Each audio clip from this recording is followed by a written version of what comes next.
तो स्टार्ट करें। तो फिर से ये वीडियो डाल देंगे, जिनको समझ में नहीं आएगा, एक बार में याद नहीं हो तो वो दोबारा वीडियो को देखिएगा, ठीक है। और नोट्स तो बना हुआ रहेगा ही, तो नोट्स बना हुआ वीडियो को फिर से आप देखिएगा, फिर से समझ में आ जाएगा। उसके बाद भी अगर समझ में नहीं आएगा तो फिर हमसे पूछ लीजिएगा, ठीक। तो हम लोग देखिए पिछले क्लास में स्टार्ट कर दिए थे साइटोलॉजी, और साइटोलॉजी का हिंदी में क्या हो गया नाम, कोशिका विज्ञान। मतलब ये बायोलॉजी का ऐसा ब्रांच है जिसमें हम कोशिका के बारे में पढ़ेंगे, सेल के बारे में पढ़ेंगे, क्योंकि जितना भी लिविंग थिंग्स है सब किसका बना हुआ है, सेल का बना हुआ है। अगर सेल आपका मर गया तो समझिए आदमी भी राम नाम सत्य हो जाएगा, नहीं हो जाएगा। तो हम लोग का चैप्टर का नाम है आपका साइटोलॉजी।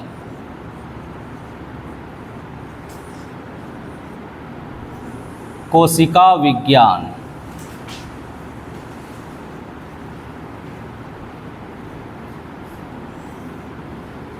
तो पिछले क्लास में हम लोग कोशिका के बारे में यानी साइटोलॉजी में कोशिका के बारे में बहुत चीज़ पढ़े, और इसके बाद सेल थ्योरी भी पढ़े थे।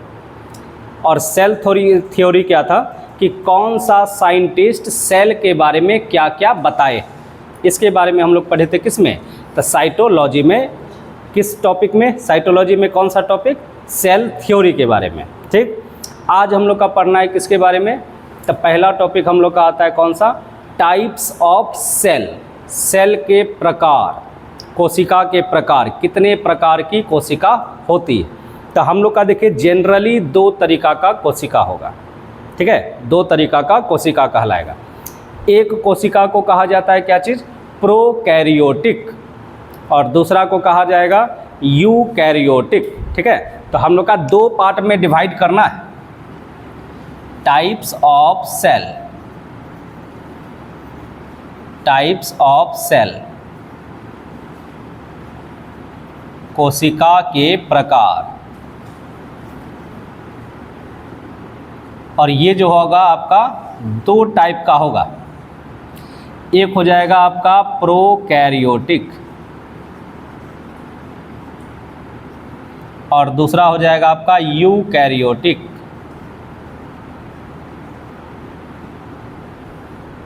ठीक है, एक कहलाएगा आपका प्रोकैरियोटिक, दूसरा कहलाएगा आपका यूकैरियोटिक। तो इसी तरह से दोनों टाइप अलग अलग लिखना है। ऐसा इसलिए लिखना है क्योंकि हमको इसके बीच में डिफरेंस लिखना है कि प्रोकैरियोटिक में क्या क्या होता है, इसके बारे में जानना है, और यूकैरियोटिक में क्या क्या होगा, इसके बारे में जानना है। तो ये दोनों अलग अलग इस तरह से लिखिएगा, तो लिखते भी चलना है।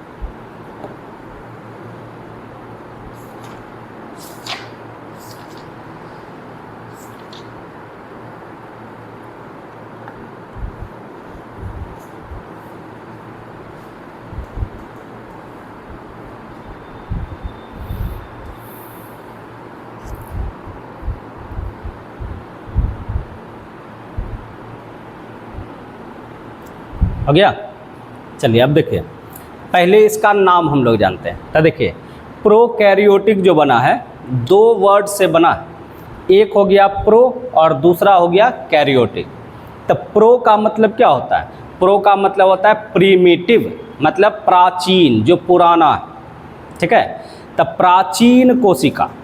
और कैरियोटिक का मतलब क्या होता है, न्यूक्लियस, यानी ऐसी कोशिका जिसमें उसका न्यूक्लियस जो होगा वो पुराना हो चुका होगा। और पुराना होने के बाद इसका मतलब समझ गए कि भैया वो अच्छा नहीं होगा। जैसे बाइक वगैरह सब देखे जो बहुत दिन पुराना हो गया तो वो अब अच्छा रहता है, मोटरसाइकिल खटर खटर आवाज़ करता है। तो इसलिए इसी तरह से हमारा प्रोकैरियोटिक सेल जो होगा उसका न्यूक्लियस अच्छा से नहीं होगा, अच्छा से बना हुआ नहीं होगा, मतलब उसको इमैच्योर न्यूक्लियस हम बोल सकते हैं। यानी अच्छा से बना हुआ न्यूक्लियस जिसमें नहीं होगा उस सेल को क्या कहा जाएगा, प्रोकैरियोटिक सेल कहा जाएगा। और जिस जीव जंतु में प्रोकैरियोटिक सेल होगा उस जीव जंतु को हम क्या बोलेंगे, प्रोकैरियोट्स बोलेंगे। क्या बोलेंगे उसको, प्रोकैरियोट्स बोलेंगे, ठीक है। तो पहला तो यही हमको डेफिनेशन लिखना है, तो हम थोड़ा सा ऊपर लिख देते हैं। तो एक तरफ लिख देना है आपको प्रोकैरियोटिक, दूसरा तरफ आपका यूकैरियोटिक।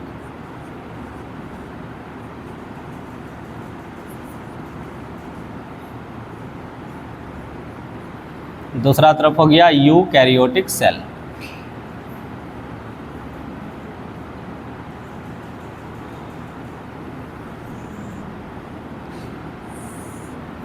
तो पहली बात हम लोग डेफिनेशन में ये डिफरेंस में लिखेंगे क्या चीज़, तो जिस जीव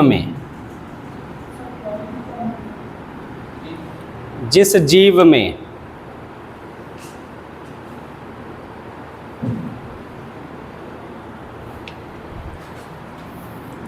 या सजीव लिख दीजिए, जिस सजीव में इस प्रकार की सेल होगी उसे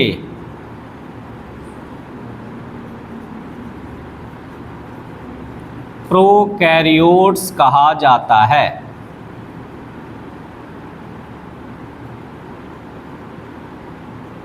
और इसमें क्या बोलेंगे, जिस जीव में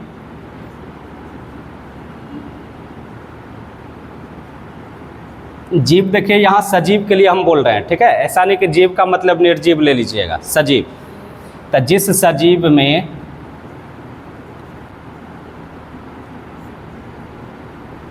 इस प्रकार की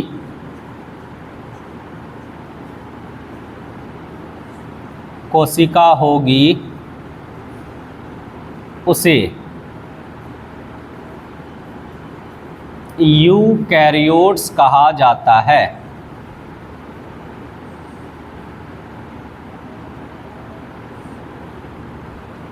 तो ये हो गया हम लोग का पहला डिफरेंस।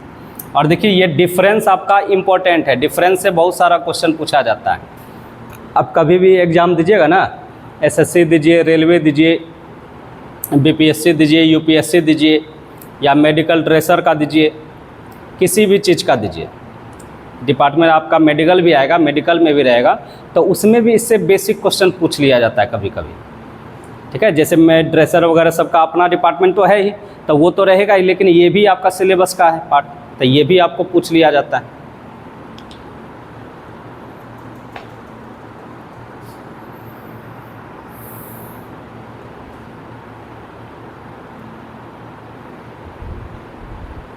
अब देखिए दूसरा बात, प्रो का मतलब आपको हम क्या बताएं, तो प्रो का मतलब होता है प्रिमिटिव,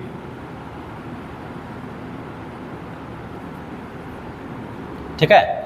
और कैरियोट्स का मतलब क्या होता है, कैरियोटिक का मतलब क्या हो गया आपका न्यूक्लियस, ठीक। तो इसी से हमारे पास अगला डिफरेंस पता चलता है। तो वैसा जीव या वैसा सेल जिसमें उसका न्यूक्लियस जो होगा पुराना हो चुका होगा या अच्छा से बना हुआ नहीं होगा, या फिर होगा ही नहीं, तीनों बात ध्यान में रखना है, या तो उसका पुराना हो चुका होगा, ख़राब हो चुका होगा, या तो उसमें न्यूक्लियस होगा ही नहीं, या फिर अच्छा से बना नहीं होगा। तो उस सेल का जो आपका वो जो सेल होगा, उस सेल को क्या कहा जाएगा, प्रोकैरियोटिक सेल। तो क्या चीज़ हम लिखेंगे, यह नहीं लिखिए, इसमें न्यूक्लियस नहीं होता है, या फिर क्या लिखेंगे, या अच्छे से बना हुआ नहीं होता है।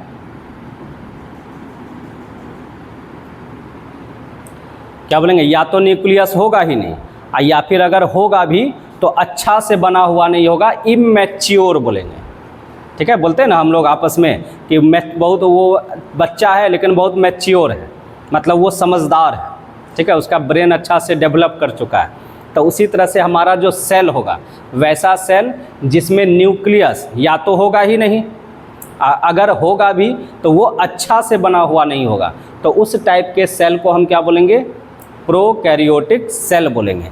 और ठीक इसका उल्टा कर देंगे कि वैसा सेल जिसमें न्यूक्लियस होता भी है और अच्छे से बना होता है, पूरा एकदम प्रॉपर तरीका से होना चाहिए। मतलब न्यूक्लियस में जो जो चीज़ होना चाहिए सब चीज़ रहना चाहिए, ठीक है, तब जाके उस सेल को हम क्या बोलेंगे, यूकैरियोटिक सेल। तो इसमें लिख दीजिए, इसमें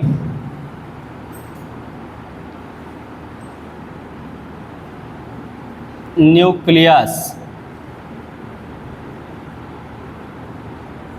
अच्छे से बना होता है।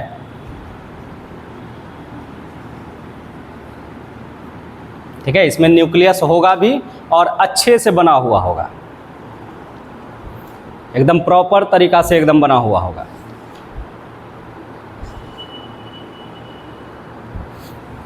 यू का मतलब न्यू होता है, यू का मतलब क्या होता है, न्यू।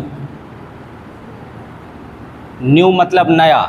जैसे नया मोटरसाइकिल लाते हैं, कितना अच्छा चलता है, गड्ढा में ले जाइए कि कहीं पे ले जाइए कोई कुछ नहीं होने वाला है। अब पुराना वाला मोटरसाइकिल ले जाइए गड्ढा उड्ढा में। जैसे हम लोग का शरीर है, तो हम लोग का शरीर क्या है, देखिए जब तक आप अभी जवान हैं तब तक कुछ भी खाइए पिएगा, आपको कुछ नहीं होने वाला है। बोलेगा अरे कुछ नहीं होता है, कुछ भी खा पी लीजिए।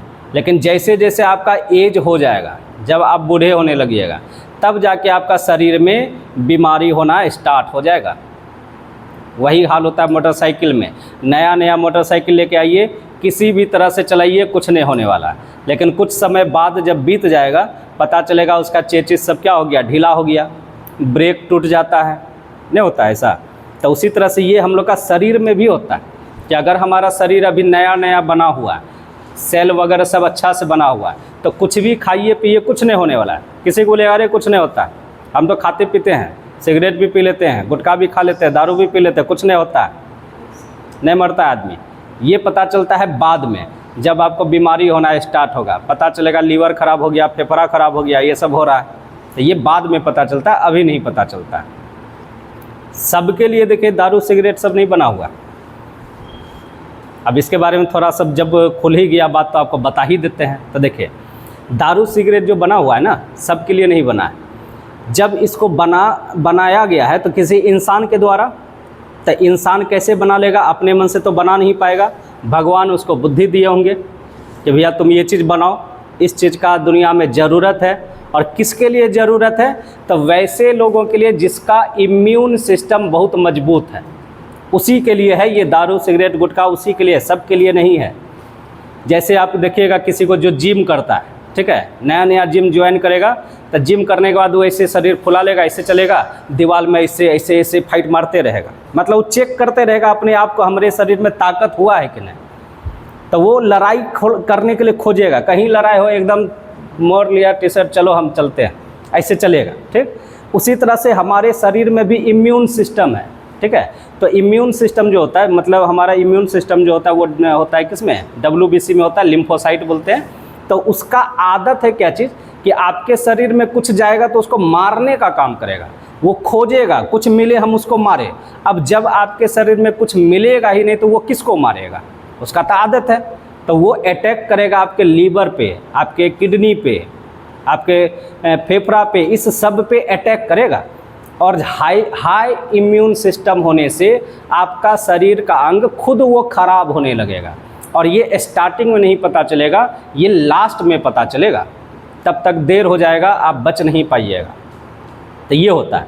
अब यही देखिए जिसका इम्यून सिस्टम बहुत मजबूत है, अगर वो जो है दारू सिगरेट गुटखा कुछ खाएगा पिएगा तो उसके शरीर में गया, इम्यून सिस्टम तो उसका मजबूत है, तो उसका इम्यून सिस्टम क्या करेगा, वो तो खोजेगा कुछ मारने के लिए।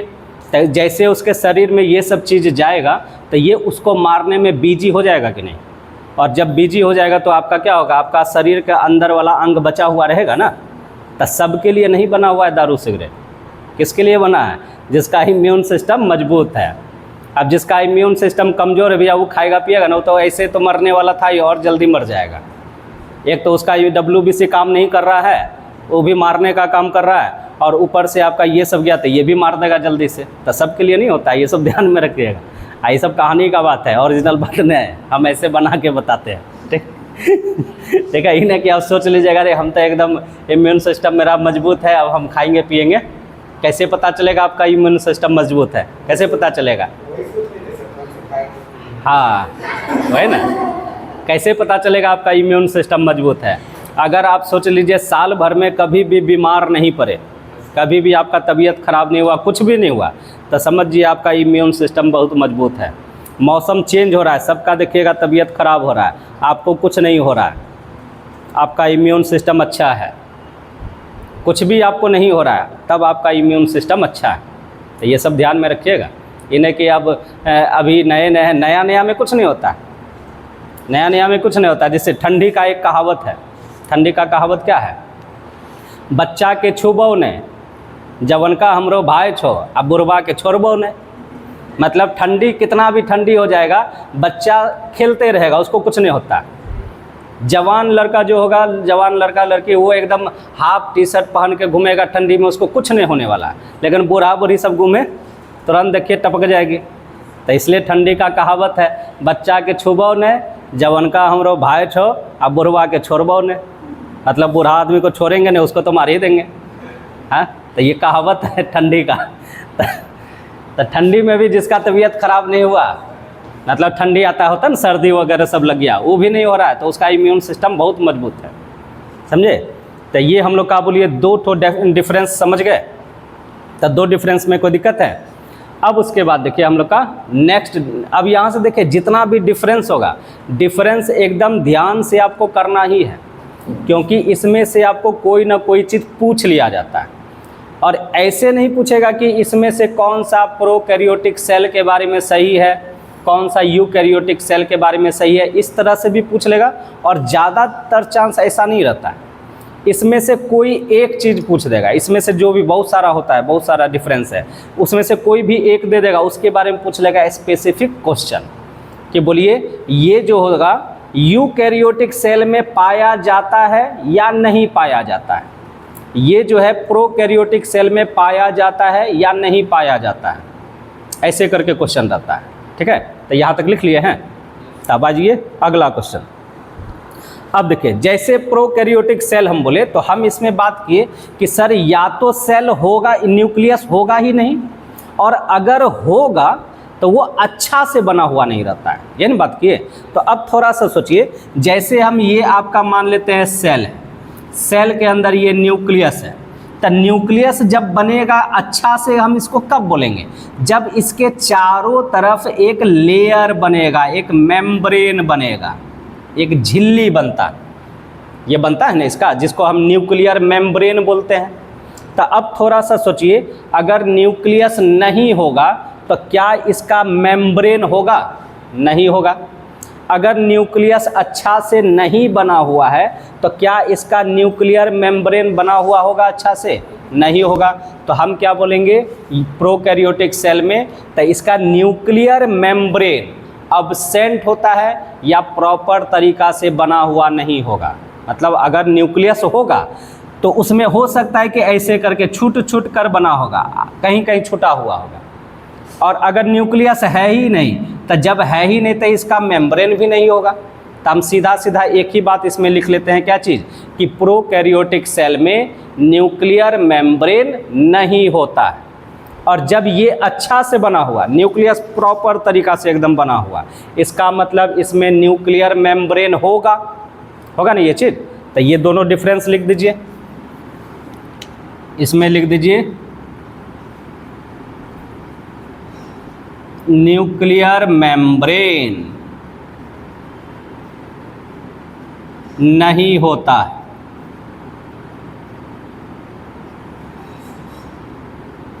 और इसमें लिख देंगे न्यूक्लियर मेम्ब्रेन होता है।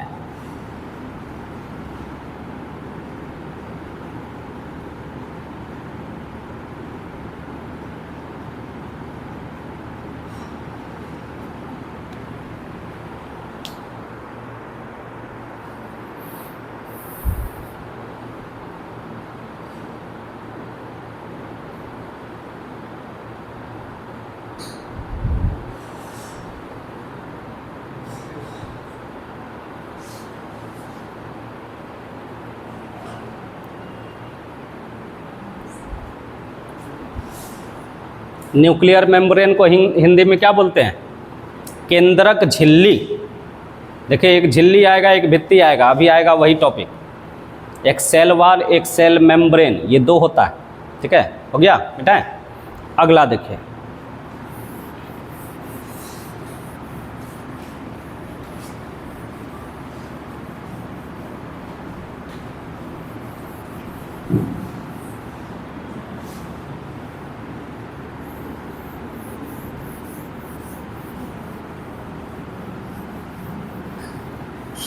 देखिए पहले इसको डिफरेंस देख लीजिए। जैसे मान लीजिए ये आपका क्या है, सेल है। सेल के चारों तरफ एक पतला जैसा एक झिल्ली होगा, तो इसको क्या बोला जाएगा, सेल मेम्ब्रेन, कोशिका झिल्ली। और इस झिल्ली के बाहर से एक और लेयर होगा, एक और लेयर होगा, एक तो और होगा इस झिल्ली के बाहर से, तो उसी को कहा जाता है सेल वॉल बोला जाता है। दीवार, बाउंड्री बना दिया, नहीं बना दिया, तो इसी को सेल वॉल बोला जाता है। यानी सेल मेम्ब्रेन के बाहर होता है वो, यानी कोई भी सेल होगा ना तो उसके ऊपर कवर होता है। ठीक है, इसके ऊपर कवर होगा, तो एक ही कवर होगा। जैसे हम लोग का जो शरीर है, हम लोग के सेल में एक ही कवर होता है, तो उसको हम सेल मेम्ब्रेन बोलते हैं। लेकिन पेड़ पौधा में क्या होगा, सेल मेम्ब्रेन के साथ सेल वॉल भी होता है, उसमें सेल वॉल भी होता है। लेकिन हम लोग में ऐसा नहीं कि सब, जितना भी आदमी है सब में, आदमी में किसी में सेल वॉल नहीं होगा, लेकिन जानवर में होता है, जानवर सब में हो जाएगा। ठीक है, तो हम लोग का यही डिफरेंस आपको ध्यान में लाना है। तो यहाँ पर अगला डिफरेंस लिखना है कि सेल वॉल प्रेजेंट होता है, सेल वॉल होता है। सेल वॉल को हिंदी में क्या बोलते हैं, कोशिका भित्ति। इसको लिख देंगे कोशिका भित्ति।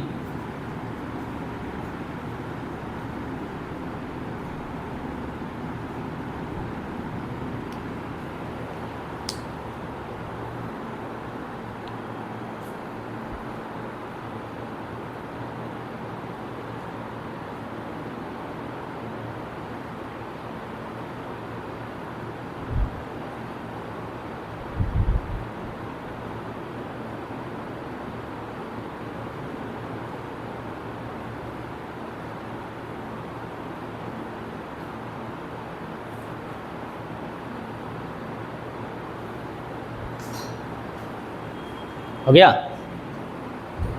अब यहाँ से देखिए, इसी का हम लोग लिख देते हैं पहले कि अगर हम बात करेंगे प्रोकैरियोटिक सेल में जो सेल वॉल होता है, ये सेल वॉल किसका बना होता है, ये सेल वॉल किसका बना होता है। तो ये भी पूछा जाता है कि प्रोकैरियोटिक सेल में सेल वॉल किसका बना होता है। ठीक है, तो ये आपका हो जाएगा क्या चीज़, तो ये तीन चीज़ का बना होता है। एक होता है पेप्टिडोग्लाइकॉन। ठीक है, क्या होता है, पेप्टिडोग्लाइकॉन। दूसरा होता है म्यूमेरिक एसिड। ठीक है, और तीसरा होता है एमिनो एसिड। ये तीनों के मिल करके बनता है कौन सा, सेल वॉल। तो हम लोग का यहाँ कौन कौन सा आ जाएगा, पेप्टिडोग्लाइकॉन, पेप्टिडोग्लाइकॉन,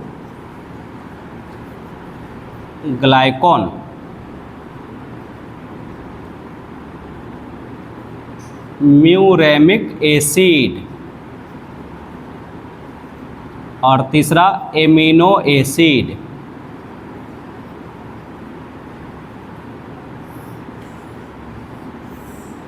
इस तीनों के मिलने से बनता है क्या चीज, सेल वॉल। इस तीनों के मिलने से क्या बनता है, सेल वॉल। जनरली ऑप्शन रहता है पेप्टिडोग्लाइकॉन। ठीक है, ये जनरली यही ऑप्शन रहता है। पूछा जाता है सेल वॉल किसका बना होता है, पेप्टिडोग्लाइकॉन। लेकिन किस में, प्रोकैरियोटिक सेल में। ठीक है, प्रोकैरियोटिक सेल में।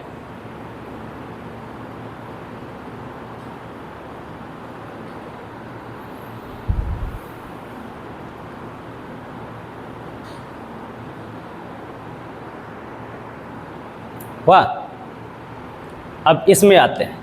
तो इसमें देखिए हम लोग का क्या होता है, यूकैरियोटिक सेल में किसी किसी में होता है, किसी किसी में नहीं होता है। यानी होता भी है, नहीं भी होता है। तो हम लोग को यहाँ जानना है कि किस में होता है। और अगर होता है तो वो किस चीज़ का बना होता है। जैसे यहाँ पर हम पढ़े प्रोकैरियोटिक सेल में सेल वॉल होता है, तो किसका बना होता है, पेप्टिडोग्लाइकॉन, म्यूरेमिक एसिड और एमिनो एसिड। तो एमिनो एसिड बहुत कम रहता है, ज़्यादा नहीं रहता है, बहुत कम रहता है, ज़्यादातर आपका यही दोनों रहता है। इस दोनों में सबसे ज़्यादा आपका अगर आंसर रहता है ऑप्शन, तब पेप्टिडोग्लाइकॉन का रहता है। क्वेश्चन पूछा जाता है कि प्रोकैरियोटिक सेल में सेल वॉल किसका बना होता है, प्रोकैरियोटिक सेल में कोशिका भित्ति किसकी बनी होती है, तो आंसर आपका कौन सा हो जाएगा, पेप्टिडोग्लाइकॉन का बना होता है। ठीक है, अब यहाँ पर आते हैं तो इसमें अलग अलग चीज़ का बना होता है।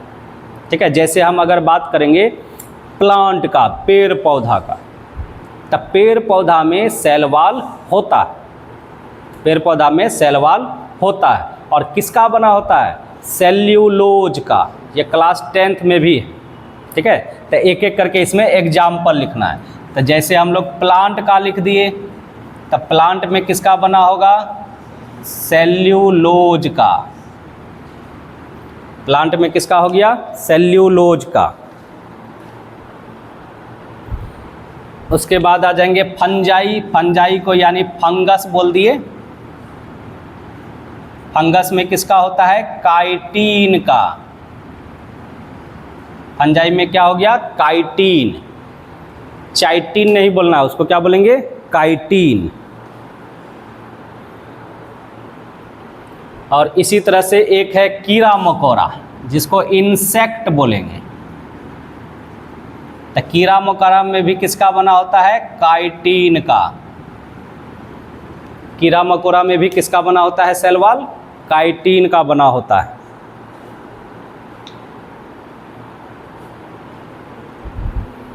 और उसके बाद हम लोग आ जाते हैं किसमें, तो एक और लिख लेते हैं एल्गी का। एल्गी मतलब जानते हैं क्या होता है, एल्गी बोला जाता है कवक को। ठीक है, कवक कहते हैं, सॉरी, शैवाल को, शैवाल को। ठीक है, शैवाल को, शैवाल जानते हैं क्या होता है। हाँ, नॉर्मल भाषा में आप नॉर्मली जानिए कि कजली जो जम जाता है, आप देखिएगा चापाकल के पास एकदम हरा हरा करके जमा हुआ रहता है ना, समझिए वही। ठीक है, उसी को हम क्या बोलते हैं, एल्गी बोलते हैं, शैवाल बोलते हैं। फंजाई हो गया आपका कवक, फंजाई मतलब क्या हो गया, कवक।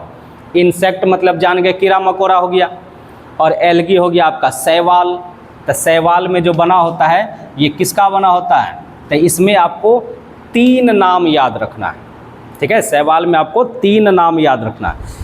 एक देखिए आपका सेल्यूलोज है, दूसरा कैल्शियम कार्बोनेट है, और तीसरा गैलेक्टोन्स है। अब बोलिएगा गैलेक्टोन्स क्या होगा। एक आपका हो गया cellulose plus calcium carbonate plus galactones. ये हिंदी इंग्लिश यही नाम लिखा हुआ रहता है। ठीक है, हिंदी इंग्लिश यही नाम आपको लिखा हुआ रहेगा।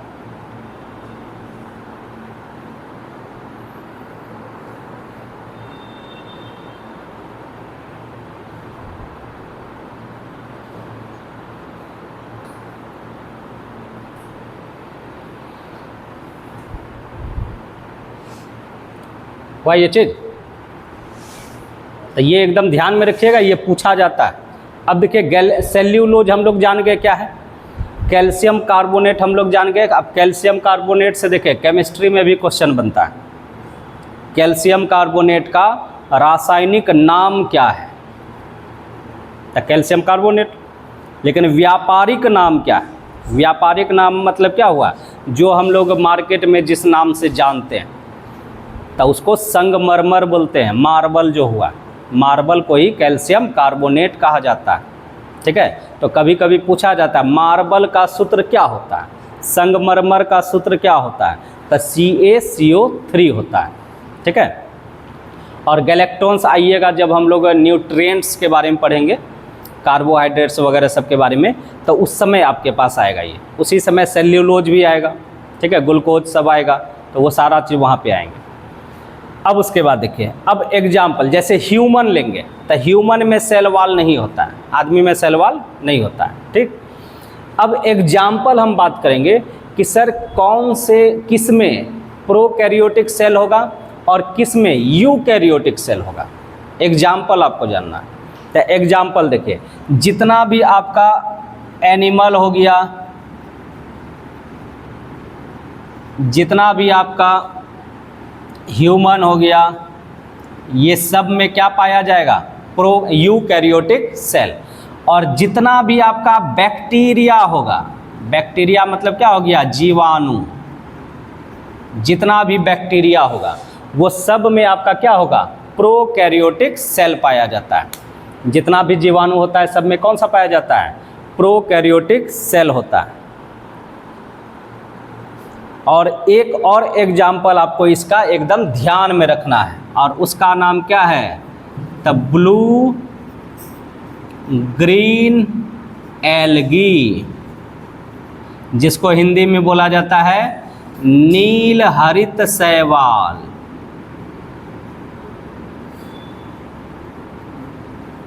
जिसको हिंदी में क्या बोला जाता है, नील हरित शैवाल। देखिए नाम में शैवाल जरूर है, लेकिन ये वायरस सजीव में हम लोग थोड़ी उसको काउंट करते हैं। आपको बताया था ना, वायरस को सजीव में काउंट नहीं करते हैं। और सेल जब भी पाया जाएगा सजीव में पाया जाएगा, वायरस में कोई सेल नहीं होता है। जब सेल होगा ही नहीं तो प्रोकैरियोटिक और यूकैरियोटिक हम लोग कैसे पढ़ेंगे, नहीं पढ़ेंगे इसके बारे में।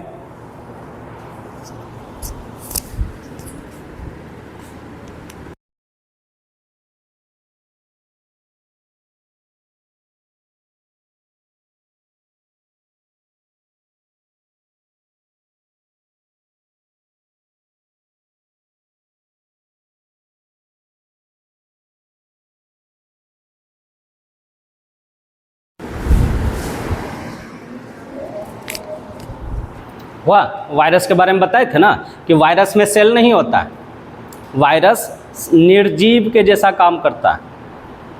तो जब उसमें सेल होगा ही नहीं तो उसमें हम कहाँ से प्रोकैरियोटिक और यूकैरियोटिक पढ़ेंगे। सेल रहेगा तब ना हम बोलेंगे दोनों में से कोई एक टाइप का होगा, और उसमें है ही नहीं तो कैसे बताएंगे। तो इसलिए वायरस को यहाँ नहीं जानना। वायरस नॉन लिविंग थिंग्स में हम लोग उसको काउंट करते हैं। कब तक, जब तक वो शरीर के बाहर है। लेकिन जैसे आपके शरीर में आएगा तब वो सजीव के जैसा काम करने लगेगा। अब बोलिएगा जब शरीर में आएगा तो सजीव बना, तब तो सेल होना चाहिए, तो वो सेल उसमें नहीं होता है। आपका जो सेल होगा उसके अकॉर्डिंग वो काम करेगा, आपके सेल के अकॉर्डिंग। आपके शरीर में जाएगा तो आपके शरीर के सेल के अकॉर्डिंग, मेरे शरीर में आएगा तो मेरे शरीर के सेल के अकॉर्डिंग, किसी जानवर के शरीर में जाएगा तो उस जानवर के सेल के अकॉर्डिंग काम करेगा। उसका अपना सेल नहीं होता है, तो उसमें क्या हम इसको कहीं पढ़ेंगे, सेल नहीं होता है तो पढ़ेंगे ही नहीं। समझे इस बात को। अब उसके बाद देखिए, इसमें देखिए नाम में जरूर है एल्गी, नील हरित शैवाल, लेकिन ये शैवाल है नहीं। नाम में शैवाल है लेकिन शैवाल नहीं है ये। तब बोलिएगा ये है क्या, तो ये एक तरह का बैक्टीरिया है जिसको कहा जाता है साइनोबैक्टीरिया। क्या कहा जाता है इसको, साइनोबैक्टीरिया। तो इसके नीचे ही लिख लीजिए, यह एक प्रकार का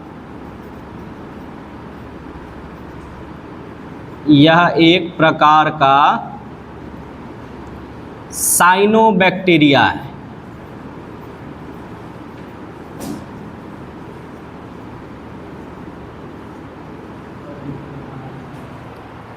ठीक है, यह एक प्रकार का साइनोबैक्टीरिया है।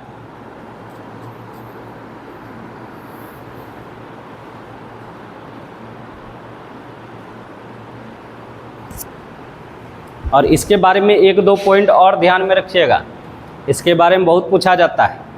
ठीक है, इसके बारे में बहुत चीज़ पूछा जाता है। पहला ये पूछ लिया कि नील हरित शैवाल क्या है। ऑप्शन दे दिया आपको, शैवाल है, जीव जंतु है, बैक्टीरिया है, क्या है। तो कौन सा आंसर होगा, बैक्टीरिया है, जीवाणु है, नहीं हो गया। और ये जो है धरती पर जन्म लेने वाला पहला जीव है। धरती पे सबसे पहले यही जन्म लिया था। और इसका नाम में शैवाल इसलिए रखा गया है क्योंकि शैवाल एक तरह से प्लांट के जैसा काम करता है। उसमें जो है फोटोसिंथेसिस होता है, प्रकाश संश्लेषण की क्रिया होती है। तो इसी के नीचे में लिख लीजिए आप, हम ऊपर में इसको मिटा देते हैं थोड़ा सा। इसी के नीचे लिख लीजिए, यह धरती पर जन्म लेने वाला पहला जीव है। यह धरती पर जन्म लेने वाला पहला जीव है।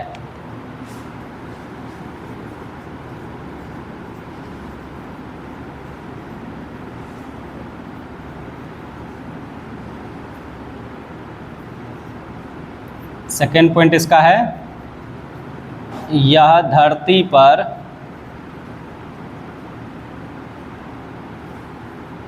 जन्म लेने वाला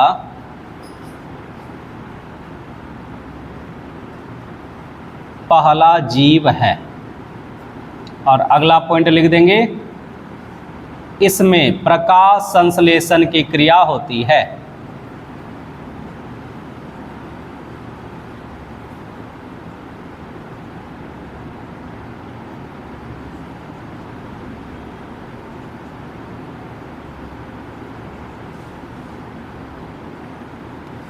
इसमें क्या होती है? प्रकाश संश्लेषण की क्रिया होती है।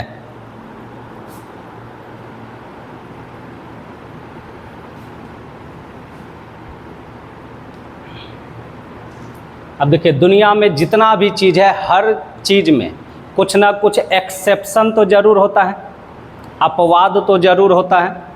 तो उसी तरह से इसमें भी एक अपवाद है, और ये अपवाद एकदम ध्यान में रखना है, क्योंकि ज़्यादातर वही क्वेश्चन पूछा जाता है जो अपवाद होता है। ठीक है, ज़्यादातर वही रहता है, और ख़ास करके केमिस्ट्री में होता है ऐसा। तो देखिए, हम इसमें एग्जाम्पल में लिखे थे प्रोकैरियोटिक सेल किस में होता है, तो एग्जाम्पल में लिखे जितना भी बैक्टीरिया होता है, जितना भी जीवाणु होगा, सब में होगा। लेकिन एक जीवाणु ऐसा होता है जिसमें हमारे पास सेल वॉल नहीं होता है, क्योंकि हम इसमें पढ़े कि जितना भी बैक्टीरिया होगा, हर बैक्टीरिया में सेल वॉल होता है। लेकिन एक जीवाणु ऐसा आएगा, एक बैक्टीरिया ऐसा आएगा जिसमें सेल वॉल नहीं पाया जाता है। ठीक है, ये एक्सेप्शन है, इसको ध्यान में रखिएगा। तो यहाँ पर लिख लीजिए, अगला इसमें इसी में लिख दीजिएगा, एक्सेप्शन लिख करके लिख दीजिएगा, अपवाद। अपवाद में क्या लिख दिए? माइकोप्लाज्मा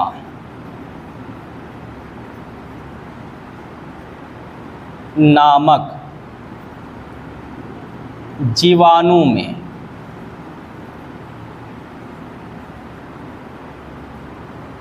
सेल वॉल नहीं होता है।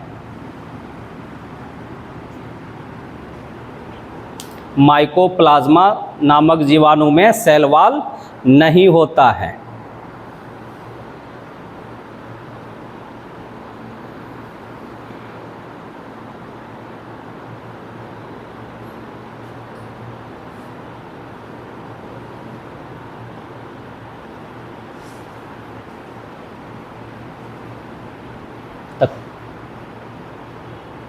तो सेल वॉल किस में होता है? जीवाणुओं में होता है। किस जीवाणु में सेल वॉल नहीं होता है? अब इसी क्वेश्चन को देखिए, दूसरा तरीका से भी पूछा जाएगा, ऐसे भी पूछ लेगा। क्वेश्चन पूछेगा, इनमें से किस में सेल वॉल नहीं होता है? ठीक, अब ऑप्शन देगा। पहला ऑप्शन दे दिया आपको शैवाल, एल्गी। दूसरा ऑप्शन दे देंगे हम फंगस। चलिए क्वेश्चन को लिख ही लीजिए, नीचे एक क्वेश्चन लिख लीजिए, क्वेश्चन हम लिखा ही देते हैं।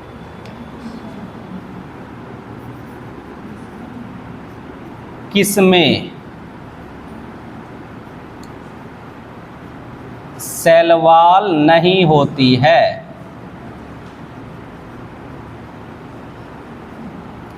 पहला ऑप्शन दे दिए हम एल्गी। दूसरा ऑप्शन दे दिए हम इंसेक्ट। तीसरा लिख दिए हम माइकोप्लाज्मा बैक्टीरिया। और चौथा ऑप्शन दे दिए हम, चौथा ऑप्शन आपको दे देते हैं कौन सा, प्लांट्स। तो ये आपका 4 ऑप्शन है, कौन सा आंसर हो जाएगा, किसमें सेल वॉल नहीं होता है। तो बोलिए अगर हम एल्गी का बात करेंगे, शैवाल का, तो शैवाल में होता है सेल वॉल, और उसका किस चीज़ का बना होता है, सेल्यूलोज का होता है ना। इंसेक्ट का बात करेंगे तो इंसेक्ट मतलब कीड़ा मकोड़ा, तो कीड़ा मकोड़ा में सेल वॉल किस चीज़ का बना होता है, काइटिन का। प्लांट्स का बात करेंगे तो प्लांट्स में सेल वॉल किसका बना होता है, सेल्यूलोज का। लेकिन माइकोप्लाज्मा बैक्टीरिया में सेल वॉल नहीं होता है।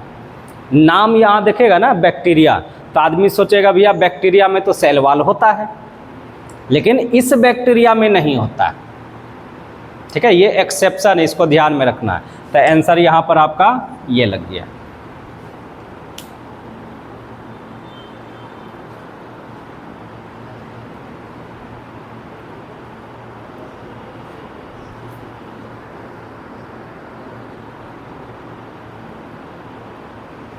हो गया।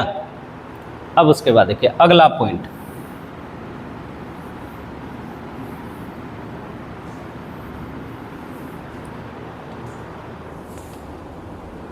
अब देखिए अगला पॉइंट आता है हम लोग का कौन सा, तो जेनेटिक मटेरियल के बारे में। जेनेटिक मटेरियल क्या होता है कि जैसे एक पीढ़ी से दूसरे पीढ़ी में जो लक्षण, जो गुण ट्रांसफ़र होता है, ठीक है। जैसे मान लीजिए कोई लंबा है तो उसके मम्मी पापा में से भी कोई लंबे होंगे, क्या होता है ऐसा। किसी का बाल उड़ा हुआ है, अब मेरा मत देखिए, है तो हो सकता है उसके मम्मी पापा का भी किसी का बाल उड़ा हुआ होगा, पता है ना ऐसा। अब बोलते हैं बेटा काला हुआ है, मम्मी बोलेगी आप ही पे गया है, पापा काले होंगे। अब बेटी गोरी हो गई तो मम्मी बोलेगी मेरे पे गई है। तो ऐसा होता है। जन्म लेता है बच्चा तो बोलता है देखो नाक जो है पापा के जैसा मिल रहा है, नाक जो है दादा के जैसा मिल रहा है, ऐसे बोलते हैं। तो वो जेनेटिक मटेरियल ट्रांसफ़र होता है, दादा से पापा में, पापा से बेटा में, ऐसे, या नाना नानी से मम्मी में, मम्मी से फिर आप में आएगा। तो वो उसी जो ट्रांसफ़र जो हो रहा है ना, जो लक्षण जो आपका ट्रांसफ़र हो रहा है वो किसके कारण हो रहा है, उसी को हम बोलते हैं जेनेटिक मटेरियल, जिसके कारण वो ट्रांसफ़र होगा। ठीक है, तो हमारे पास प्रोकैरियोटिक सेल में जो होता है इसका जेनेटिक मटेरियल जो होता है वो सर्कुलर होता है, गोल जैसा होता है। ठीक है, गोल जैसा होगा, और वो सुरक्षित नहीं होता है, वो सुरक्षित नहीं होता, प्रोटेक्टिव नहीं होता है, मतलब सही से रहता नहीं है। तो इसमें लिख लीजिए कि इसका जेनेटिक मटेरियल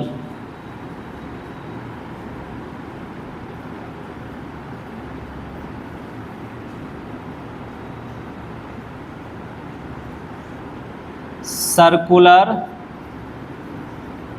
सर्कुलर का मतलब क्या हुआ, गोलाकार। ठीक है, गोलाकार होगा, तथा सिंगल हेलिक्स होता है और असुरक्षित होता है।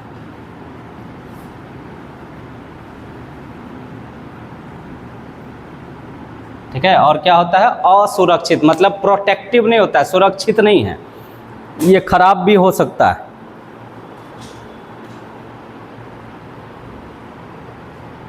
तो ये कैसा होता है, जैसे आपके पास ये मान लीजिए हमारे पास ऐसे ऐसे करके रहेगा, ऐसे ऐसे ऐसे ऐसे, तो देखिए गोल गोलाकार है। और सिंगल हेलिक्स का मतलब क्या होगा, एक ही लाइन रहेगा, एक ही लाइन, एक ही। डबल हेलिक्स बोलेंगे तब जाके ऐसे करके डबल बनाएंगे। ठीक है, तो सिंगल हेलिक्स का मतलब एक ही लाइन रहेगा ऐसे करके। तो ये सुरक्षित नहीं है, मतलब इसके ऊपर कुछ कवर वगैरह सब नहीं है। ठीक है, और इसको जो कहा जाता है तो इसको न्यूक्लियोइड या जीनोफोर कहा जाता है।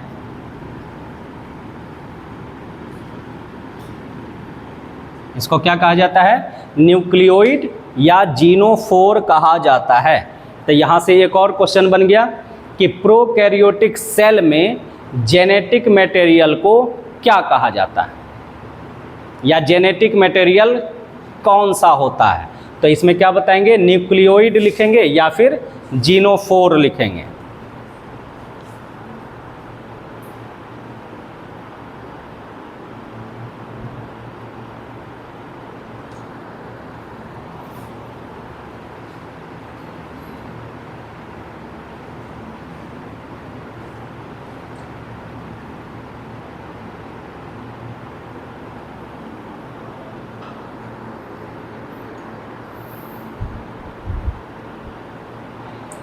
वाह, इसको ध्यान में रखिएगा ये कि प्रोकैरियोटिक सेल में जेनेटिक मटेरियल को क्या कहा जाता है, जीनोफोर ज़्यादातर ऑप्शन रहता है, ये बहुत कम रहता है, ये ज़्यादातर रहता है, तो जीनोफोर।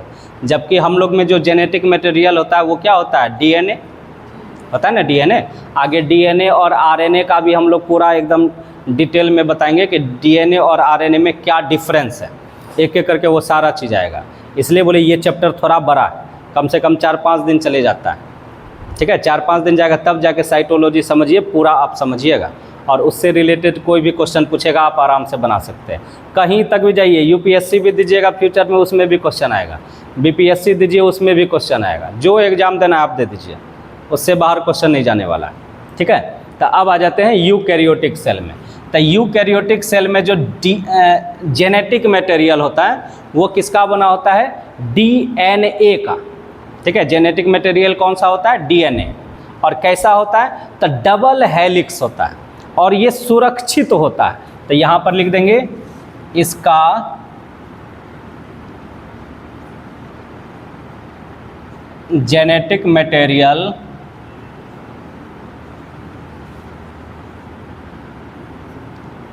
डीएनए होता है और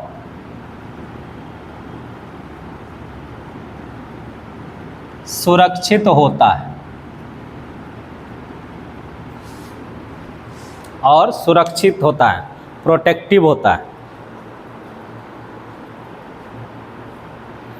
और ये कहाँ पे होता है डीएनए, तो न्यूक्लियस में, यह न्यूक्लियस में होता है।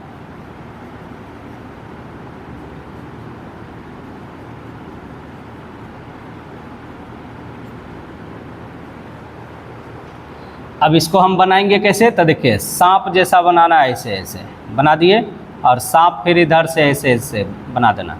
तो ये देखिए 2 लाइन है ना, इसमें 2 लाइन है ना, तो इसी को डबल हेलिक्स बोलेंगे।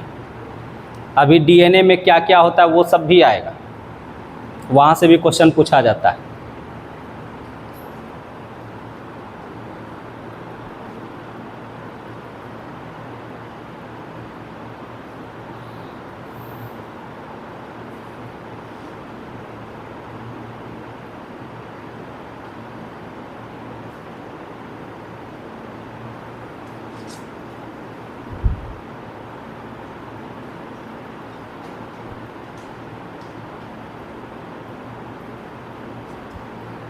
हो गया।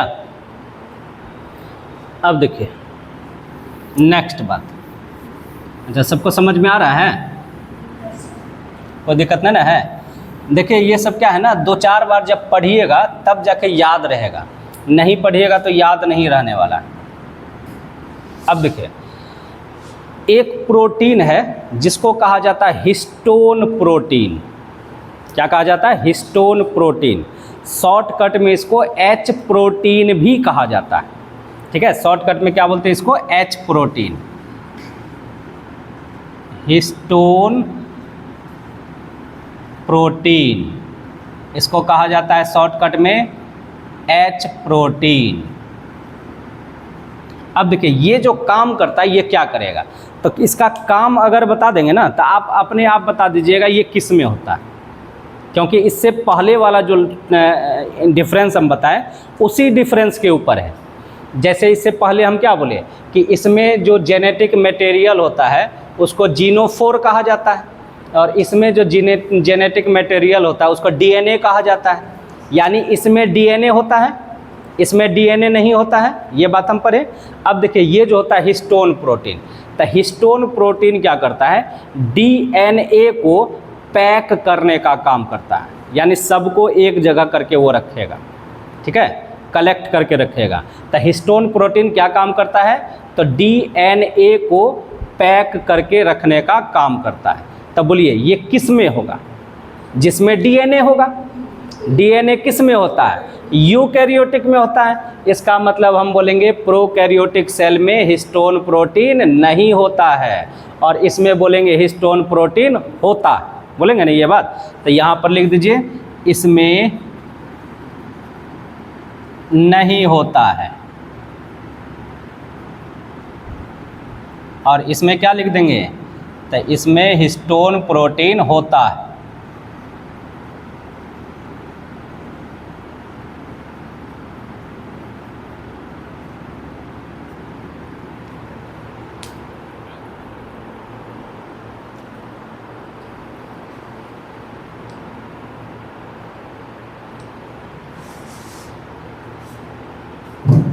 तो यहाँ से क्वेश्चन दो तरीक़ा से पूछ लिया जाता है।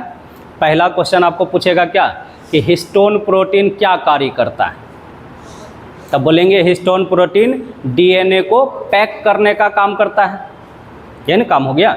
अब बोलेंगे दूसरा क्वेश्चन, हिस्टोन प्रोटीन किस में पाया जाता है, किस प्रकार के सेल में, तो प्रोकैरियोटिक या यूकैरियोटिक।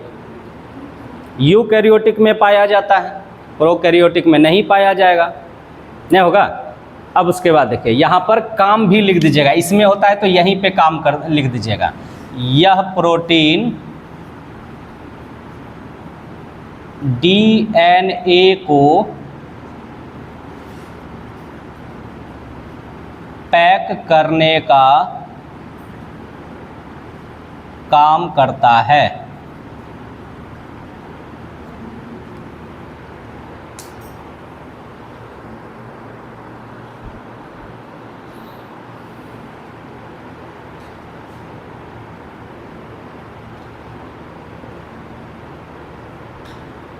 वाह, समझे इसको, एकदम नोट्स अच्छा से बनाइएगा, ठीक है। हम देखिए आपको हिंदी इंग्लिश मिक्स करके लिखाते हैं, ताकि हिंदी भी अगर आपका कमज़ोर है तो समझ जाइएगा, इंग्लिश भी कमज़ोर है फिर भी समझ जाइएगा, दोनों मिक्स है। जैसे हम लोग नॉर्मल बात करते हैं उसी तरह से लिखते हैं। अगर प्योर इंग्लिश लिख देंगे तो उसमें भी दिक्कत होगा, प्योर हिंदी लिख देंगे उसमें भी दिक्कत होगा, इसलिए दोनों मिक्स करके चलना चाहिए, ठीक है। तो अब देखिए ये हो गया कम। अब उसके बाद अगला जो डिफरेंस आता है, तो अगला डिफरेंस आपका क्या है, कि प्रोकैरियोटिक सेल में माइटोकॉन्ड्रिया नहीं होता है। क्या नहीं होता है, माइटोकॉन्ड्रिया।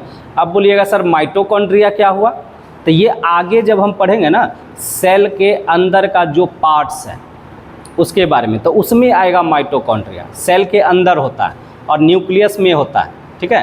तो यहाँ पर हम बोलेंगे माइटोकॉन्ड्रिया नहीं होता है।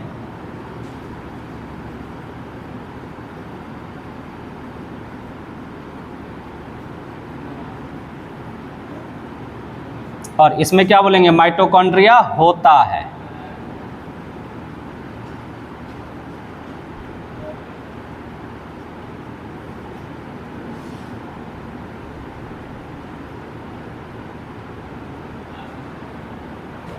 इसमें क्या होता है, माइटोकॉन्ड्रिया होता है। प्रोकैरियोटिक में नहीं होता है, यूकैरियोटिक में होता है।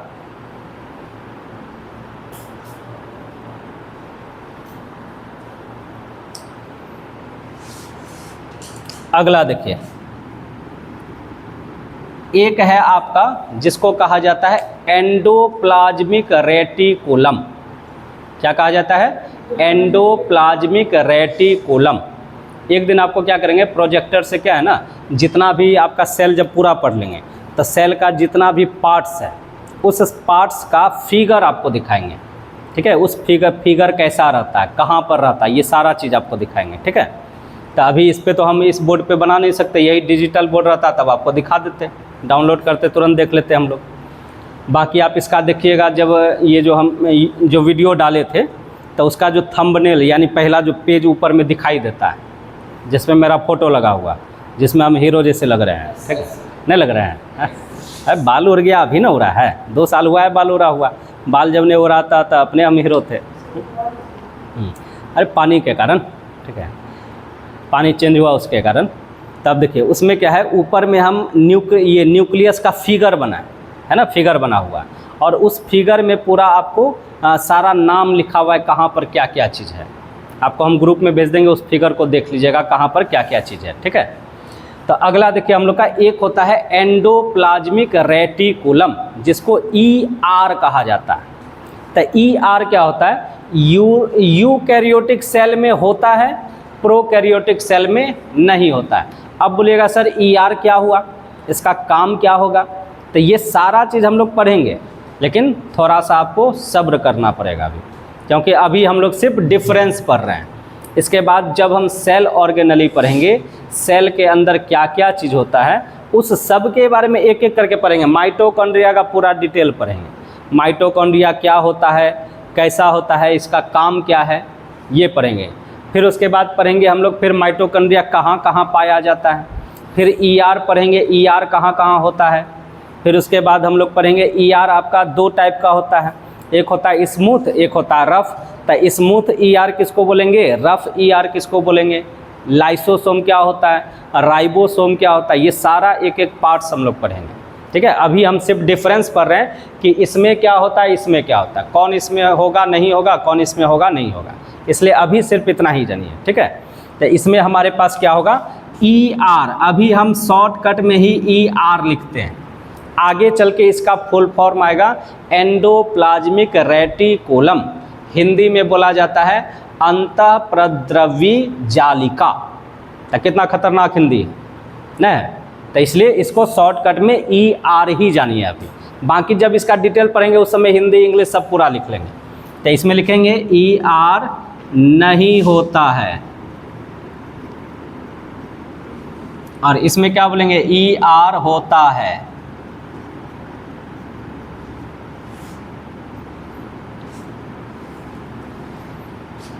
उसी तरह से एक और है जिसको कहा जाएगा गोल्जी बॉडी, नहीं होता है, और इसमें क्या हो जाएगा, गोल्जी बॉडी होता है।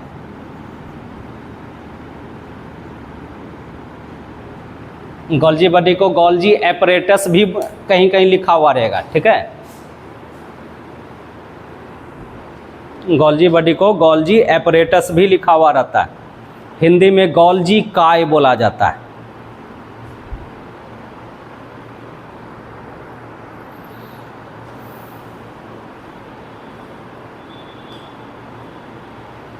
एक और लिखिए लाइसोसोम, तो इसमें लिखेंगे लाइसोसोम नहीं होता है, और इसमें लिखेंगे लाइसोसोम होता है।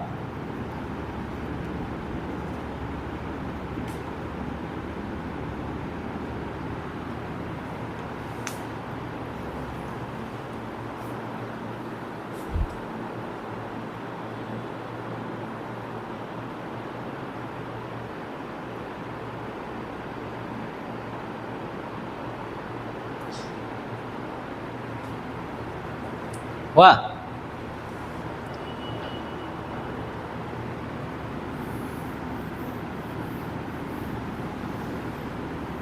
अब देखिए लाइसोसोम नहीं होता है, एक में बोले होता है। अब लाइसोसोम से ही रिलेटेड एक आ जाएगा राइबोसोम। कौन सा आ जाएगा, राइबोसोम।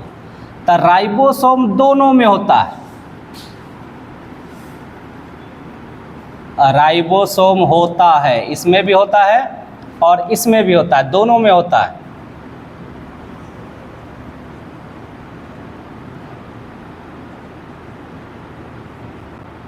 ठीक है, दोनों में होता है राइबोसोम। अब राइबोसोम सब क्या है ये सब आगे हम लोग पढ़ेंगे, फिलहाल आपको छोटा सा बात बता देते हैं कि राइबोसोम क्या करेगा, ये प्रोटीन बनाने का काम करता है। ठीक है, राइबोसोम क्या करता है, प्रोटीन बनाने, हाँ दोनों में होता है, प्रोटीन बनाने का काम करता है।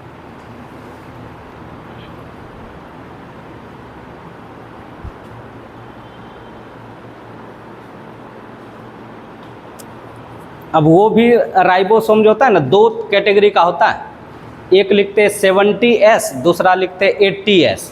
तो इसमें जो होता है वो 70s के जैसा होता है, 70s प्रकार का, और इसमें जो होगा कौन होगा, 80s प्रकार का। ये टाइप है, राइबोसोम का टाइप है। तो प्रोकैरियोटिक सेल में कौन सा होगा, 70s, यूकैरियोटिक सेल में कौन सा होगा, 80s।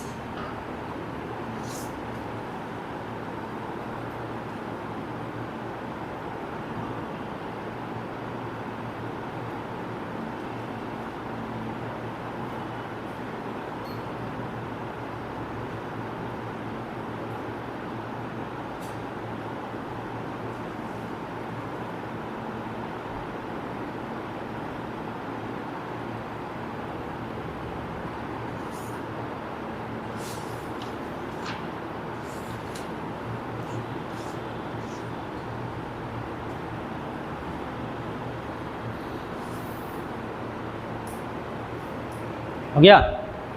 तो ये हम लोग का मेन डिफरेंस कंप्लीट हो गया है। अब देखिए एक बात फिर से आते हैं,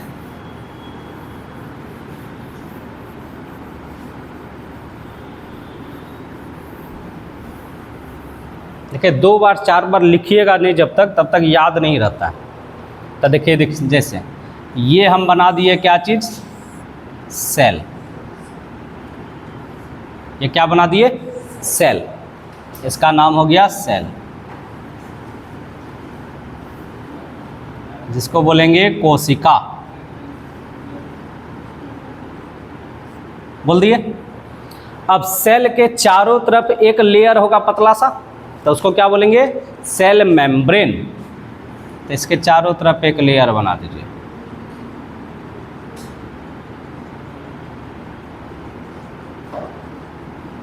तो ये हो गया आपका सेल मेम्ब्रेन।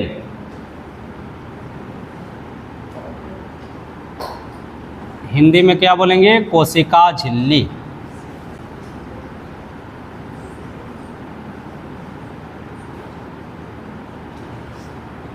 क्या हो गया। अब इसके अंदर क्या होगा, न्यूक्लियस। ये हो गया न्यूक्लियस, इसको हम क्या बोल दिए, न्यूक्लियस। नाम यहाँ लिख देते हैं।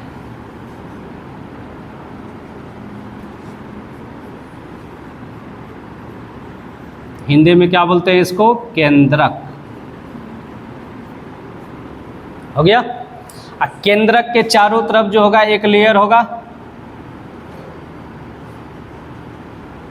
होगा ना। तो इसको क्या बोला जाएगा, केंद्रक झिल्ली,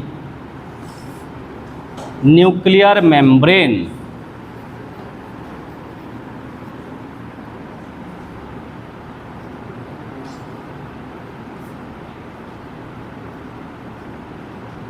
इसको बोलेंगे केंद्रक झिल्ली।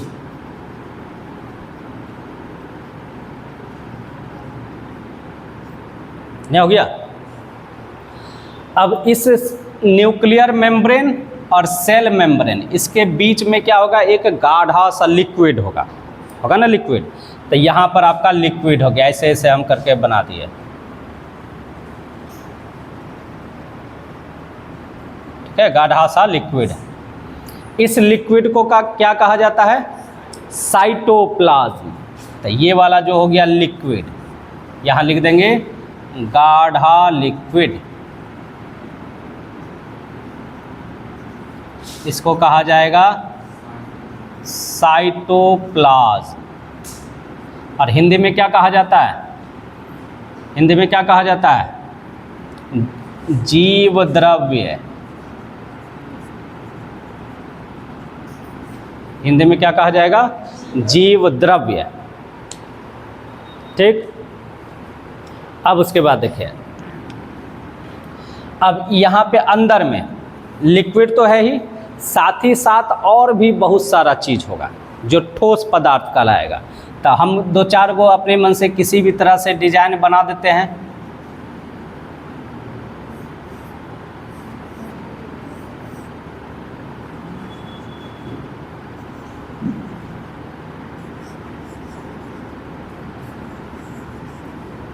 ये बना दिए। तो ये जितना भी डार्क बनाया हुआ है, ये आपका जो होगा, इसको क्या कहा जाता है, सेल ऑर्गेनली। इसको क्या कहा जाएगा, सेल ऑर्गेनली।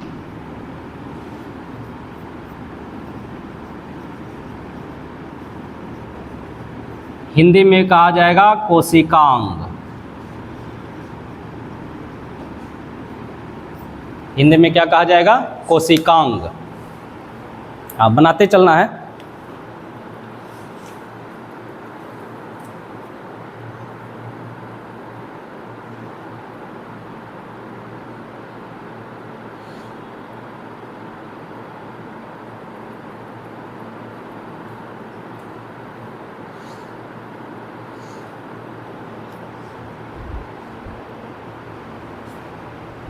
ये हिंदी बार बार गलती हो जाता है। साइटोप्लाज्म क्या होगा? कोशिका द्रव्य ना।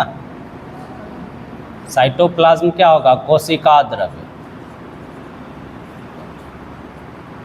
साइटो का मतलब क्या होता है? कोशिका ना हुआ। साइटो का मतलब कोशिका, और प्लाज्म का मतलब द्रव्य। तो साइटोप्लाज्म मतलब कोशिका द्रव्य।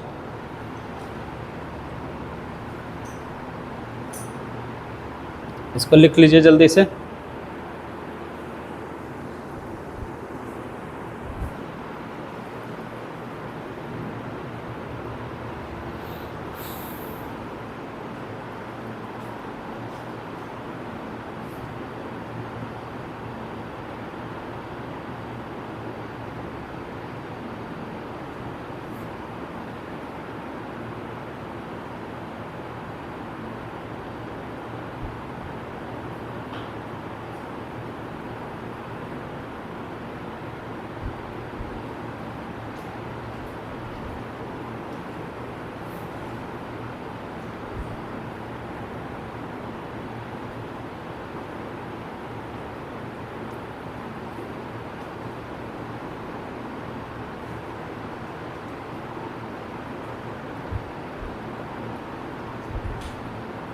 हो गया?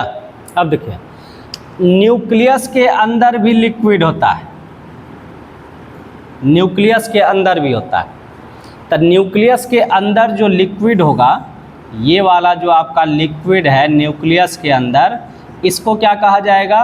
न्यूक्लियोप्लाज्म।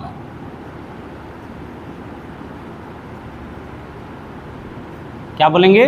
न्यूक्लियोप्लाज्म, यानी न्यूक्लियस के अंदर वाला लिक्विड। तो न्यूक्लियस का हिंदी केंद्रक हो गया।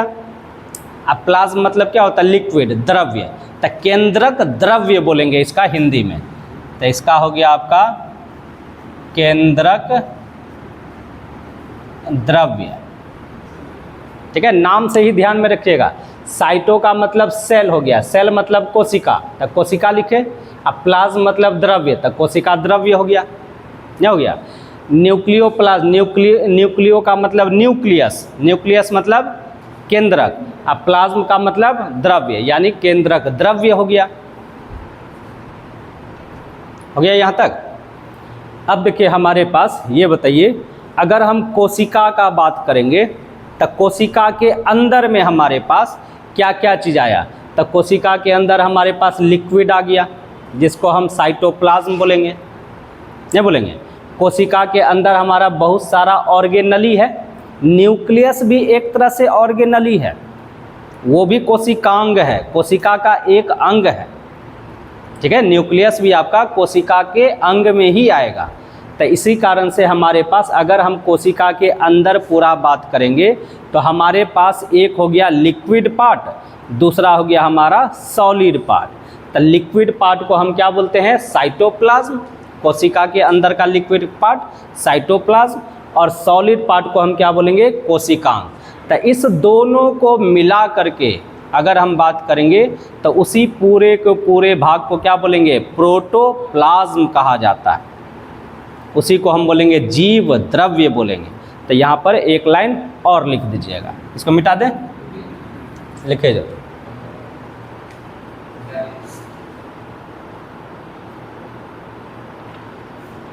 मिटा दें?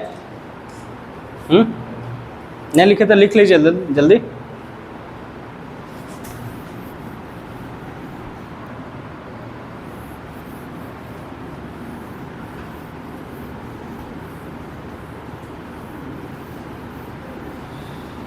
तो देखिए, हमारा बात है किसका? प्रोटोप्लाज्म का, जिसको हिंदी में क्या कहा जाएगा? जीव द्रव्य का, इसके बारे में लिखना है। ठीक है, तब मन ही मन देखिए, रफ वर्क में फिगर बनाना है, लिख देंगे इसमें क्या क्या होता है। जैसे हम ये सेल बना दिए, सेल के अंदर क्या है, लिक्विड। इस लिक्विड को क्या कहा जाता है, तो ये हो गया एक ठो साइटोप्लाज्म, जिसको हिंदी में क्या बोलेंगे, कोशिका द्रव्य। प्लस अब इसके अंदर आपका क्या हो गया, बहुत सारा अंग है, बहुत सारा अंग है ना आपका, इसके अंदर बहुत सारा अंग, इसको क्या बोला जाता है, सेल ऑर्गेनली। तो लिख दिया हम सेल ऑर्गेनली, जिसको हम बोल दिए कोशिकांग। और कोशिकांग में ही आपका न्यूक्लियस भी आ जाएगा, ये आ जाएगा। लेकिन न्यूक्लियस के अंदर के पानी को अभी हम बात किए नहीं किए थे, तो न्यूक्लियस के अंदर का पानी को क्या कहा जाएगा, न्यूक्लियोप्लाज्म। तो इसी में आ जाएगा न्यूक्लियोप्लाज्म।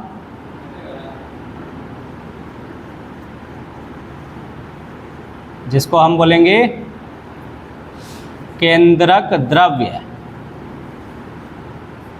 तो ये तीनों मिल करके आपका किस चीज का निर्माण करता है, प्रोटोप्लाज्म का।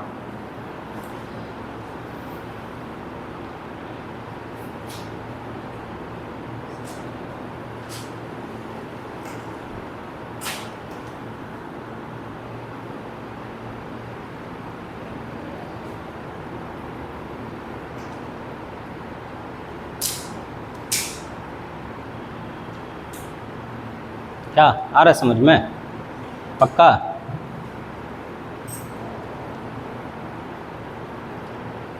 मिटा दें, इतना धीरे धीरे लिखिएगा, कैसे काम चलेगा।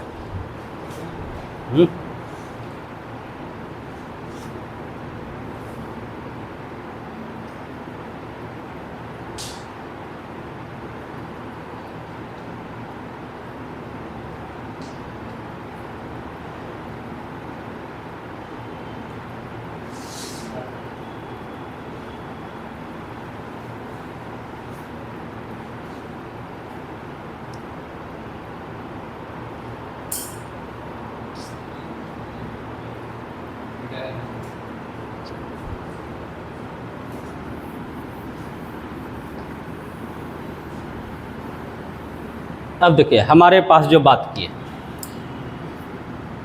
तो ये हो गया हमारा सेल कवर, यानी सेल के ऊपर जो कवर होता है, कोशिका के ऊपर जो कवर होगा। तो ये आपका दो कैटेगरी का होता है, एक को कहा जाता है सेल वॉल और दूसरा को कहा जाएगा सेल मेम्ब्रेन। इसको कहा जाएगा कोशिका भित्ति और इसको कहा जाएगा कोशिका झिल्ली। तो दोनों के बारे में हम लोग को पढ़ना है, ठीक है, दोनों के बारे में पढ़ना है।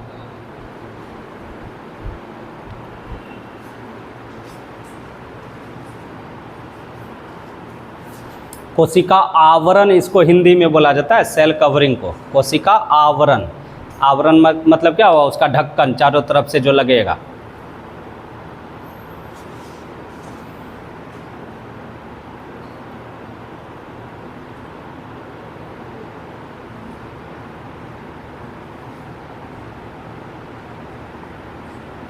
हो गया।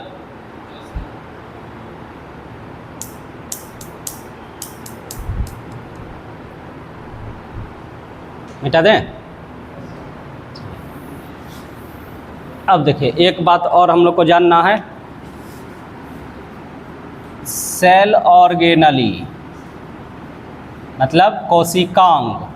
तक कोशिकांग भी तीन तरीका का होता है, ठीक है, कोशिकांग तीन तरीका का होता है। कौन कौन सा, तो एक होता है सिंगल मेम्ब्रेन,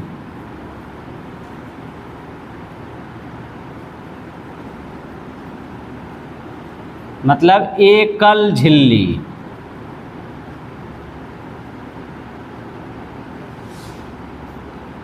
दूसरा होगा आपका डबल मेम्ब्रेन,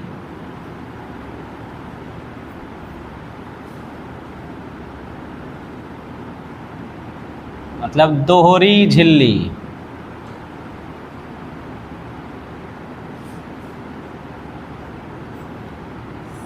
और तीसरा होगा विदाउट मेम्ब्रेन या मेम्ब्रेन लेस लिख दीजिए।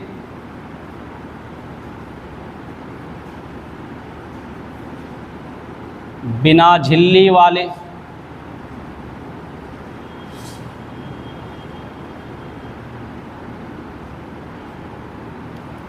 एक पर जो होगा सिंगल मेम्ब्रेन, बस एक ही ठो कवर लगा हुआ रहेगा।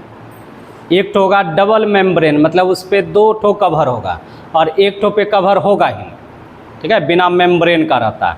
तो इसका एग्जाम्पल अभी देखिए थोड़ा बहुत हमको जानना है, ज़्यादा नहीं, क्योंकि जो एग्जाम्पल लिखेंगे उसी में से क्वेश्चन रहता है। बाकी इसके अंदर का जितना भी आपका ऑर्गन्स होगा सारे चीज़ को हम लोग को पढ़ना है, ठीक है। जितना भी आपका ऑर्गन हो गया आपका सेल के अंदर, वो सारा चीज़ हम लोग को पढ़ना है। तो एग्जाम्पल में लिख दीजिए, सिंगल मेम्ब्रेन में एग्जाम्पल में लिख दीजिए, एक हो गया ER, दूसरा हो गया गोल्जी बॉडी, तीसरा आप लिख सकते हैं वैक्यूल्स लिखते हैं। वैक्यूल्स को हिंदी में बोला जाता है क्या चीज़? रसधानी या रिक्तिका, ठीक है, रसधानी या रिक्तिका बोलते हैं वैक्यूल्स को। इसमें आ जाइए एग्जाम्पल में माइटोकॉन्ड्रिया,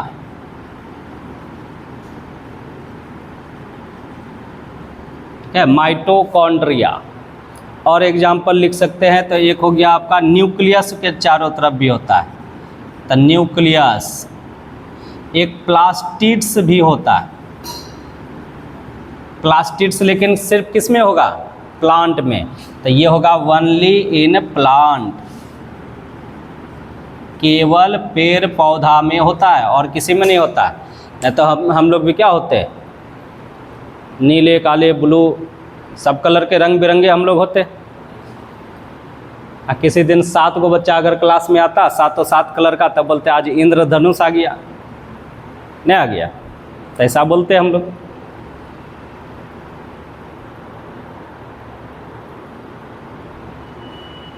और बिना झिल्ली वाले में लिख लीजिए राइबोसोम, सेंट्रोसोम, ठीक है, राइबोसोम हो गया, सेंट्रोसोम हो गया, और एक होता है आपका माइक्रोबडीज होता है, एक और होता है माइक्रोबडीज, सूक्ष्मकाय बोलते हैं इसको, माइक्रोबडीज, सूक्ष्मकाय। तो इसका सबका हिंदी हम लोग लिखेंगे जो जो जरूरी है। जैसे प्लास्टिड्स को हम लोग लवक बोलते हैं, सेंट्रोसोम को हम लोग तारक काय बोलते हैं, माइक्रोबडीज को हम लोग सूक्ष्म काय बोलते हैं। तो ये हम लोग का हो गया किसका? तो प्रोकैरियोटिक और यूकैरियोटिक सेल का डिफरेंस हो गया कंप्लीट। अब हम लोग का जो स्टार्ट होगा कौन सा? तो सेल ऑर्गेनली, मतलब जितना भी टाइप का अंदर में पार्ट्स है, जितना भी ठोस पदार्थ है। जैसे एग्जाम्पल में हम बात करें, लाइसोसोम हो गया, राइबोसोम हो गया। इसी में देखिए कितना सारा लिखा हुआ है, 3 3 6 3 9 को तो इसी में लिखा हुआ है, नहीं लिखा हुआ। जैसे आपका राइबोसोम हो गया, सेंट्रोसोम हो गया, माइक्रोबडीज हो गया, माइटोकॉन्ड्रिया, न्यूक्लियस, प्लास्टिड्स, गोल्जी का है, वैक्यूल्स, फिर उसके बाद लाइसोसोम अभी बचा हुआ है ना। तब जितना भी तरीका का आएगा, अब ER आएंगे तो ER में 2 टाइप का होगा। फिर उसके बाद अंदर में हमारा DNA, RNA ये भी होता है, जीन भी होता है। तो वो सब के बारे में जानना है। तो अगला जो टॉपिक हम लोग का स्टार्ट होगा वो कौन सा होगा? सेल ऑर्गेनली, कोशिकांग, मतलब कोशिका के अंदर में जो जो अंग होगा उस सब के बारे में एक एक करके पढ़ना है, ठीक है। और वो जब आप अच्छे से समझ जाइएगा तब आप जो है एकदम अच्छा से साइटोलॉजी आपका कंप्लीट होगा। और उसके बाद फिर हम लोग का स्टार्ट होगा सेल डिवीजन, कैसे सेल का विभाजन होता है, ठीक है। तो यहाँ तक में किसी को कोई दिक्कत है? तो ठीक है, बाकी कल करेंगे इसके आगे। चलिए ठीक।